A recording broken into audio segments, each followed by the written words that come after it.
सुनो ओकरा के मारियो मो प्यार से हम लोग बुला के लियो अच्छा मतलब चला होता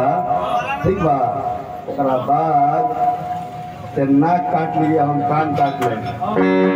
और का काटन लगी सामने ही तो बता बुरा साला के मारिए मोर हम लोग बुला लिया प्यार से ठीक है भैया क्या बात जी द्वारा को कोना में चिल्लाता ए हमरा मीट भात नहीं खवरा गइलवा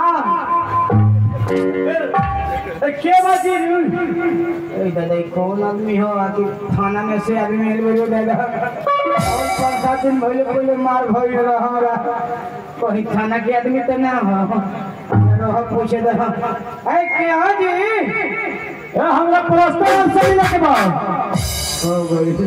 ई थाने में से कोई आई हो बाबू ए उदय खान ना बरोबर के बताई पलस्तर राम के बाबूजी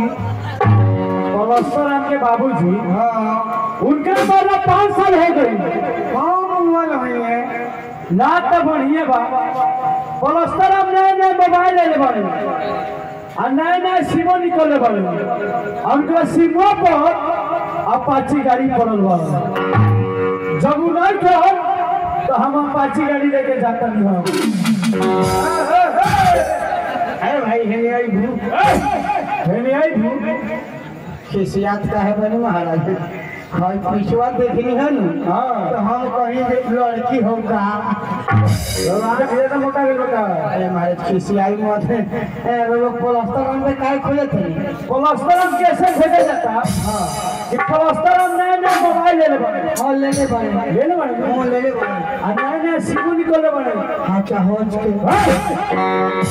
अच्छा हाथ के बोला हां हाथ के होच के तो उनका सिमो पर अपाची गाड़ी पड़ल बा सिमो पर पूरा बड़ा के हम डराई रही साला पाची गाड़ी पड़ल बा हम डरा के ना बताओ तो नहीं हो ए भाई ए हां सिम पर पड़ल बा जी ए महाराज पलस्तर हम करवा खोए तो नहीं हां पलस्तर में खोला जाता है हमारे नाम पड़ी पलस्तर राम बोले ना कोई पलस्तर जी ना तो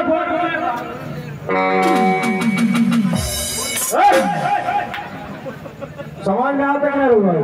भाई महाराज खिसियात कहीं बनी हम कोई रोज मेरी को ऊपर को चौपर पर हवा तर नहीं है महाराज हमरा मेरी का हेल्प कर दिए हां वहां के मतलब ये बात हां अब बच्चे करी बात हां ओकरा के दूर से चला के लाओ गेल बा दूर से बहुत तैयारी से अच्छा ओमे जोतना ढक होई हां ओकरा के कोसी आई बनी ई साला पिटाई वाला बात बोलत है ना बताई जे नोट ढीला बा तो के टाइट कर लेला ई साला को तो कोसे रहने वाली तो हर स्कूल ढीला ढीला का सवाल ना ये सिर बोलने पड़े हैं ना कोसवाई बा ए हां सुनन नो हां अल्टर शटर मत बोलो हमरे नाम पड़ी पलस्तर नाम रौड़े न पड़ी अभी तो हमरा विश्वास नहीं के हो नहीं विश्वास हो ना पूछे है ना जितना लोग बैठल बा हां ये सब मन पड़ोसी पटीदारे खानी वालों पूछ लो हां भैया इनके नाम पड़ी पलस्तर देखो ना बोलो बोलो